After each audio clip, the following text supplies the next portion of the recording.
Hello and welcome back. In this video, we are going to be going through how to operate this Lutron Maestro motion detection switch. It's great for bathrooms, garages, laundry rooms, closets, any room that you walk into and you always forget to turn that switch off. This is how you can control that. Let's get started. In this portion of the video, we are going to show how to set the timeouts. That's the time in between the last motion being detected and when the light switch turns it off.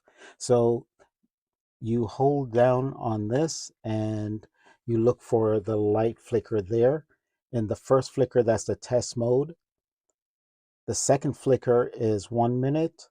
Third flicker is 5 minutes. Fourth flicker, 15 minutes. The fifth flicker, 30 minutes. In this portion of the video, we are going to set the occupancy mode. That's the auto on, auto off, or the manual or sensitivity of this switch.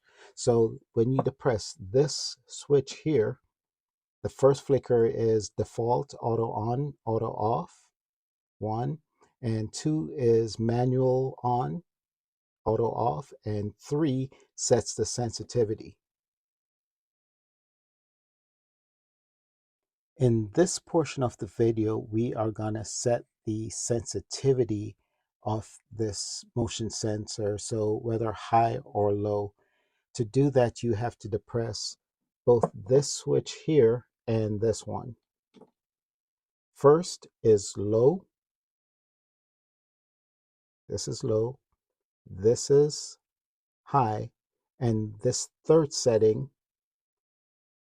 resets everything to defaults. Well, guys, that's it for setting this Lutron Maestro motion switch detector. If you'd like to purchase one, check out the links down in the description, and that will get you over there to that affiliate link that will get you this Lutron Maestro or any other type of smart home devices that you're looking for. Smart doesn't always mean for me that it's internet based. This to me is also another great smart home device.